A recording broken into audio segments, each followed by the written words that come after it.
Bonjour. Nous continuons notre cours que nous avons commencé la semaine dernière sur l'histoire de l'âge de la Terre. On était arrivé à un moment, je vous disais qu'au Moyen Âge, il fallait arriver à concilier la vision d'Aristote, qui disait que la Terre avait toujours existé, et la vision qui était présente dans les textes sacrés, par exemple la Bible. Vous en avez parlé d'autres textes sacrés qui fonctionnent de la même manière, qui disait qu'il y avait eu une genèse. Les premières méthodes scientifiques pour estimer l'âge de la Terre datent du milieu du Moyen Âge et vont consister à prendre le texte qu'on prenait comme le texte solide, fiable, sur lequel on pouvait se baser, qui était la Bible. À l'époque, on considérait cela. La Bible pour les chrétiens, mais c'est la même chose pour le Coran pour les musulmans ou pour d'autres textes sacrés dans toute civilisation. Ça marchait un petit peu partout pareil. Et donc, dans le cas de la Bible, dans le monde chrétien, on a eu des chercheurs qui se sont posé la question de savoir combien de temps s'est écoulé depuis Adam et Ève jusqu'à l'époque actuelle. Et pour cela, ils utilisaient les arbres généalogiques de la Bible. Alors, ils ont rencontré de nombreux problèmes parce que les, euh, les personnes, surtout au début de la Bible, vivent des durées très différentes, hein. Adam vit 500 ans, Noé 250 ans, Abraham 120 ans, Sem, on ne sait pas, mais on estime que, enfin, à l'époque, ils estimaient que c'était entre 250 ans et 120 ans. Difficile aussi parce que il y a des lacunes, et difficile parce que même au Moyen Âge, on s'est aperçu qu'il y avait des événements historiques qui ne correspondaient pas à la réalité, qui étaient décrits dans la Bible, et donc il fallait les interpréter pour comprendre comment ça a pu se passer. Ceci dit, c'était une base de réflexion sur laquelle les scientifiques pouvaient se baser, pouvaient avoir des raisonnements scientifiques.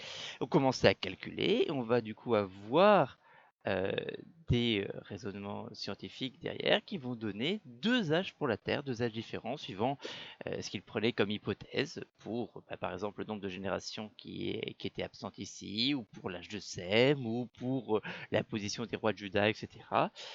Et il y a deux dates qui ont un consensus, soit 6000 ans, soit 36 000 ans. On voit qu'il y a une énorme marge de différence entre 6000 ans et 36 000 ans. Vous savez également que ce sont des ordres de grandeur qui ne sont pas du tout compatibles avec l'âge de la Terre qu'on calcule actuellement.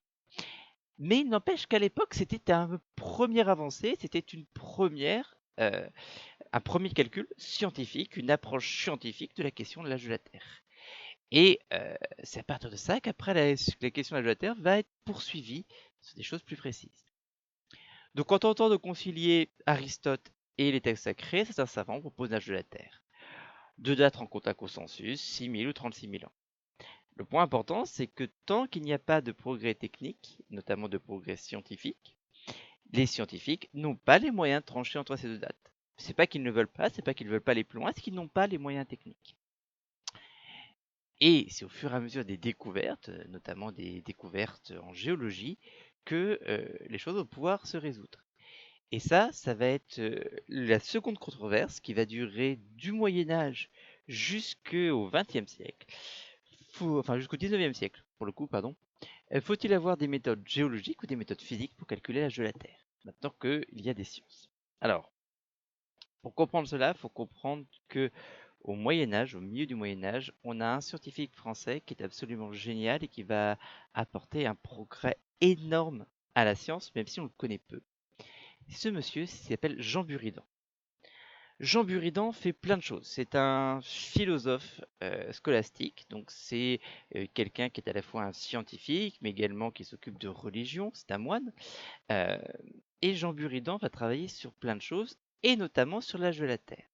Sauf que Jean Buridan, plutôt que de dire attention, la Bible est quelque chose auquel on ne peut pas toucher, on ne peut pas réfléchir, c'est tel que c'est écrit, ou de dire Aristote, c'est quelque chose auquel qu'on ne peut pas remettre en question, Aristote a forcément raison, il va dire Aristote peut s'être trompé, même s'il est vrai sur l'immense majorité de ce qu'il dit, et la Bible doit être utilisée comme un guide qui a été donné et pas comme une vérité absolue. Et à partir de ça, il va dire je vais utiliser d'autres choses pour guider ma lecture de la Bible et d'Aristote. Qu'est-ce qu'il va utiliser? Il va par exemple regarder les montagnes. Il remarque que les montagnes, elles se sont créées. Il remarque que les montagnes continuent à se créer. Il essaie de voir la vitesse avec laquelle les montagnes se créent aujourd'hui. Et en même temps qu'il voit que les montagnes se créent, il voit que les montagnes, elles sont détruites petit à petit. Elles sont détruites par l'érosion. Il va avoir l'idée à ce moment-là, qui est une idée géniale, que les montagnes se créent, puis s'érodent et donc disparaissent, et que ceci forme des cycles, avec création de montagne, disparition de montagne, création de montagne, disparition de montagne. Des cycles qui sont des cycles de création de montagne. En grec, la montagne c'est oros, la création c'est la genèse, et donc en fait il propose des cycles d'orogénèse, de création de montagne. Et quand il calcule ces cycles-là, il se dit, en termes de temps, 36 000 ans, c'est pas possible. 36 000 ans, j'ai même pas le temps de faire un seul cycle. Or, j'ai eu beaucoup de cycles. Et donc, il va dire, je regarde, j'ai des cycles qui sont passés, j'ai beaucoup de montagnes qui sont créées. Chacun de ces cycles prend des millions, voire des dizaines de millions d'années. Donc, mes cycles d'orogénèse, prennent des millions, voire des dizaines de millions d'années. J'en ai eu plusieurs. La Terre a probablement des centaines de millions, voire des milliards d'années d'existence. Aujourd'hui, on est toujours avec cette idée-là. Ceci, c'est un schéma qui est issu d'un ouvrage scientifique universitaire qu'on apprend en université de sciences de la Terre et de l'univers. Et ça, ce cycle-là, c'est le cycle que décrit Buridan. On est toujours à utiliser aujourd'hui ce que avait proposé Buridan. Un cycle de création de montagnes, d'érosion pour la destruction de montagnes qui va refaire des créations de montagnes. Donc en plein Moyen-Âge, une nouvelle méthode scientifique apparaît pour s'imaginer la Terre grâce au scientifique Buridan. Il observe les montagnes et leur érosion, s'aperçoit que la vitesse de formation des montagnes, ce qu'il appelle l'orogénèse, et d'érosion, est incompatible avec la vision d'Aristote, texte biblique. Il propose donc une vision large des deux sources et décrit des cycles de création et d'érosion de montagnes s'étalant sur des millions d'années. Il faut bien envisager, à l'époque, on parlait de 6 000 ou 36 000 ans.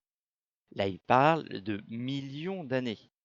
Et il peut même dire qu'il peut même y avoir des milliards d'années d'existence de la Terre. C'est un progrès énorme, ce qu'il fait. C'est tellement énorme qu'aujourd'hui, encore, on utilise les cycles proposés par Buridan, dont on sait qu'ils sont vrais, dont on connaît le détail, etc. Aujourd'hui, beaucoup plus précisément, mais on utilise ce qu'il fait. Mais en plus, non seulement scientifiquement, c'est quelque chose d'important, mais philosophiquement, il propose une méthode qui permet d'interpréter les textes sacrés. Pour lui, c'était la Bible, mais c'est une méthode qui va être après utilisée pour tous les textes sacrés.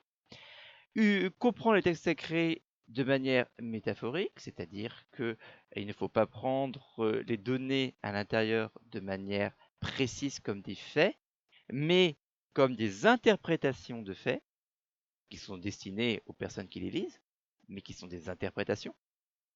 Et il va pareil prendre la philosophie d'Aristote comme la philosophie de quelqu'un qui a des idées générales correctes, mais dont il faut peaufiner les idées générales, voire parfois les réfuter, en sachant que ces idées nous ont permis d'arriver à de nouvelles idées. Donc Jean Buridan fonde non seulement les méthodes géologiques d'adaptation de la Terre, mais également l'interprétation non littérale des textes sacrés pour concilier la religion et les résultats scientifiques. Aujourd'hui, c'est toujours ce qu'on fait dans la plupart des religions. Lorsque la science arrive à un résultat, les religieux, eux, proposent une interprétation des textes sacrés pour permettre d'avoir une vision valable à la fois religieusement et scientifiquement qui soit cohérente. Après Buridan, les géologues vont continuer à s'intéresser à cette question de la Terre. Ils vont revenir sur la formation des montagnes, ils vont revenir sur l'érosion. Par exemple, l'érosion, c'est à l'origine du sel dans la mer. Donc il y a des scientifiques qui ont calculé quelle est la vitesse nécessaire pour que la mer soit salée au point où elle en est.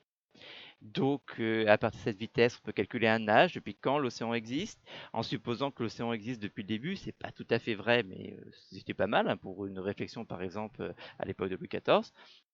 Et ben, on arrive à des méthodes pour calculer l'âge de la Terre. On va faire ça, et ces méthodes-là, elles sont plutôt efficaces, ces méthodes géologiques. Puisque avec ces méthodes efficaces, on va obtenir un âge. Par exemple, le comte de Buffon, qui est un grand scientifique du XVIIIe siècle, va obtenir un âge en disant c'est des centaines de millions, voire quelques milliards d'années. Aujourd'hui, on est toujours à quelques milliards d'années avec les méthodes modernes. Donc ce sont des méthodes qui sont plutôt efficaces. Il y a un gros problème cependant à ces méthodes, c'est qu'elles ont une forte incertitude.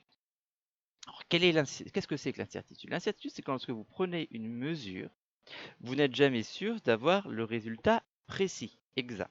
Si vous mesurez par exemple la taille d'une feuille de papier, que vous obtenez 29,7 cm, vous allez mesurer avec votre règle ne permet pas de mesurer au micron près. C'est pas 29,7 0,0000000, c'est 29,7, puis peut-être c'est 29,71 ou 29,72 ou 29,68, etc. Donc vous avez une incertitude, votre mesure n'est pas précise. L'incertitude, qui est mesurée en général avec un delta devant, est indiquée sur les résultats en mettant plus ou moins la valeur. Ici, vous avez un calcul d'incertitude fait pour un volume massique, peu importe. Ne retenez surtout pas ces formules, hein, c'est juste un exemple. Mais pour vous montrer qu'on calcule l'incertitude et que du coup, toute valeur scientifique, qui est ici, a une incertitude. Et le résultat va donc se trouver entre cette valeur plus l'incertitude et cette valeur moins l'incertitude. Donc ici, ce volume massique, il est compris entre 0,103 mm3 par milligramme et 0,43 mm3 par milligramme. Bon, donc il y a toujours une incertitude. Dans le cas des méthodes géologiques, l'incertitude est très importante. Pourquoi? Eh bien parce que ce sont des phénomènes qui sont lents. Et donc mesurer la vitesse d'un phénomène lent, c'est difficile. Donc, comme c'est difficile, on a une incertitude qui est assez importante. L'incertitude sur la vitesse va se retrouver sur l'incertitude sur l'âge mesuré. Et donc, on va se retrouver, comme dit le comte Buffon, avoir des incertitudes très importantes. Par exemple, il obtient un âge de plusieurs centaines de millions à quelques milliards d'années. C'est une très grosse incertitude. Il n'empêche que ça donne des résultats qu'on trouve encore aujourd'hui corrects. Donc les méthodes géologiques vont être très utilisées pour tenter dater la Terre. Elles utilisent des phénomènes actuels pour tenter d'estimer leur vitesse et calculer le temps nécessaire pour arriver au résultat. Cependant, comme il est difficile d'estimer la vitesse actuelle de ces phénomènes, ces méthodes géologiques ont de grandes incertitudes. Le comte de Buffon estime au XVIIe siècle l'âge de la Terre à des millions, voire quelques milliards d'années.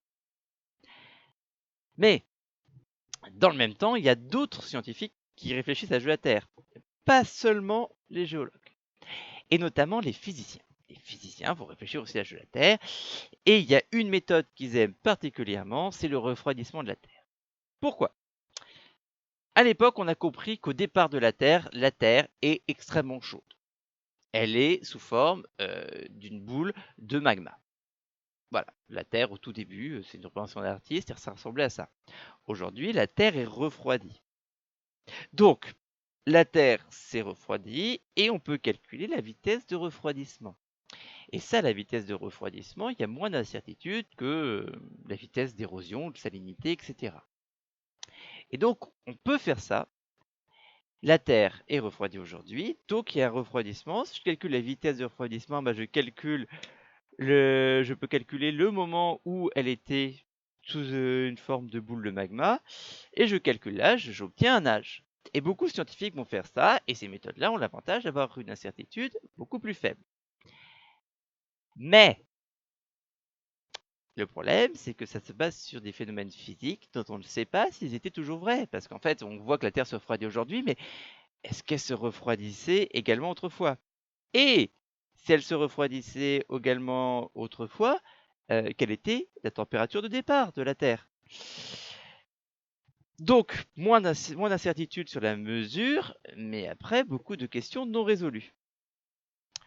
Ainsi, en utilisant le refroidissement de la Terre, le même Buffon, celui qui avait calculé par méthode géologique quelques centaines à quelques milliards d'années, donc un résultat juste, propose un âge de 20 à 400 millions d'années pour la Terre.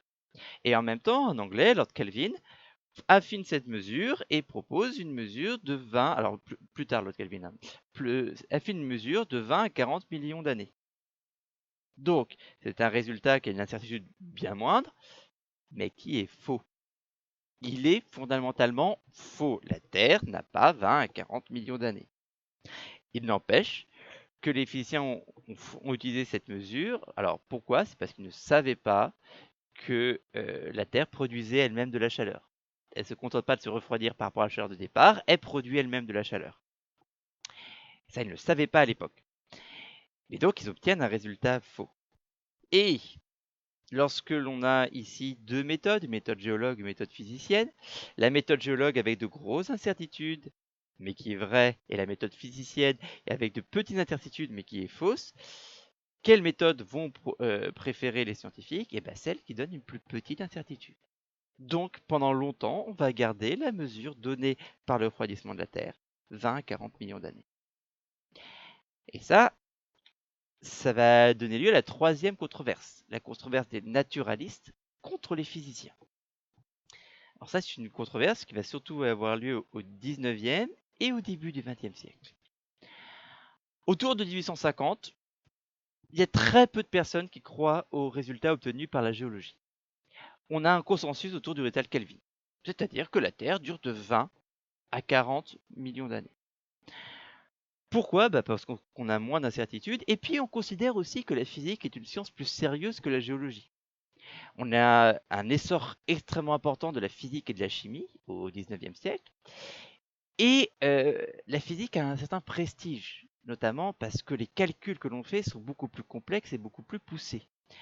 Et on considère à cette époque que une science qui fait des calculs poussés est forcément une science plus juste. Et donc, comme on pense que la géologie est moins sérieuse, puisque en gros, les géologues ils vont regarder des cailloux, ils vont regarder des montagnes, ils font quelques calculs, mais ils ne font pas des calculs très compliqués. La physique, elle, a des calculs beaucoup plus complexes. On estime que c'est beaucoup plus sérieux. Naturellement, ça n'a aucun sens. Aujourd'hui, on s'aperçoit bien que la physique ou la géologie sont des sciences tout aussi sérieuses l'une que l'autre, comme n'importe quelle science, et qu'il n'y a pas à remettre en question une science par rapport à une autre. Les méthodes différentes ne donnent pas des résultats moins fiables. Et à partir de 1850, on va avoir un certain nombre de progrès, notamment dans le domaine de la médecine et la biologie, qui vont remettre en cause ce consensus et remettre en cause le fait que la physique soit une science plus sérieuse que la géologie, fondamentalement. Et notamment, ça, on doit ça à un scientifique qui s'appelle Charles Darwin. Charles Darwin, c'est le scientifique qui va le premier émettre l'hypothèse de l'évolution, mais il ne va pas faire que ça. Il va s'intéresser à beaucoup de choses. Mais Charles Darwin, à la base, c'est ce qu'on appelle un naturaliste, c'est-à-dire c'est quelqu'un qui va aller sur le terrain pour regarder ce qui se passe. Il va notamment faire un tour du monde à bord d'un bateau qui s'appelle le Beagle.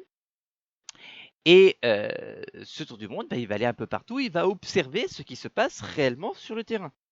Il va regarder des oiseaux, il va regarder le bec des oiseaux, la manière dont les oiseaux volent, il va regarder des roches, il va regarder la disposition des roches, il va regarder des glaces, il va regarder les îles, il va regarder plein de choses. Et Charles Darwin fait partie de ce courant scientifique qu'on appelle le naturalisme, qui a été créé au départ par un Français qui s'appelle Cuvier. Et le naturalisme dit c'est bien joli tous les calculs, mais on doit toujours considérer que ce que l'on observe réellement dans la nature, ça doit avoir la prédominance sur nos calculs. Nos calculs essayent d'expliquer ce qu'il y a dans la nature, mais s'il y a une différence entre ce qu'on observe dans la nature et nos calculs, ce sont nos calculs qui ont tort. Les physiciens ne sont pas du tout de cet avis et pensent au contraire que si l'on voit une différence entre la nature et nos calculs, c'est qu'on a mal regardé la nature. Donc il y a une vraie controverse entre les physiciens et les naturalistes. Et notamment sur la jeu à terre, parce que Charles Darwin, lui, émet des théories, il regarde ce qui se passe, et il s'aperçoit que 20 à 40 millions d'années, c'est beaucoup trop court. C'est pas possible que ce que l'on observe dans la nature se soit produit en seulement 20 à 40 millions d'années. En soi, il rejoint ce que disait Buridan. Il reprend d'ailleurs certains arguments qui étaient des arguments de Buridan. Et cette controverse va durer longtemps, très longtemps, jusqu'à ce que, au début du XXe siècle, il y ait un scientifique qui propose une méthode qui soit à la fois une méthode géologique et une méthode physique. Et là, ce scientifique va proposer cette méthode-là, va pouvoir calculer un âge de la Terre après avec cette méthode-là, et va mettre tout le monde d'accord, parce que les physiciens vont rien trouver à dire à une méthode physique, et les naturalistes vont rien retrouver à dire à une méthode géologique. Donc Charles Darwin indique que ces résultats ne sont pas compatibles avec l'âge obtenu par Calvin. On va du coup avoir une controverse qui oppose les naturalistes et les rigoristes, qui soutiennent que seul un calcul exact peut résoudre la question. Et il faudra l'émergence d'une science qui concilie les deux approches, qui soit à la fois naturaliste et rigoriste, la géochimie, pour permettre de résoudre cette controverse. Et ça, on verra ça la semaine prochaine. Ce que vous avez à faire aujourd'hui, c'est apprendre ce cours, le recopier, et je vous retrouve la semaine prochaine. Bonne semaine!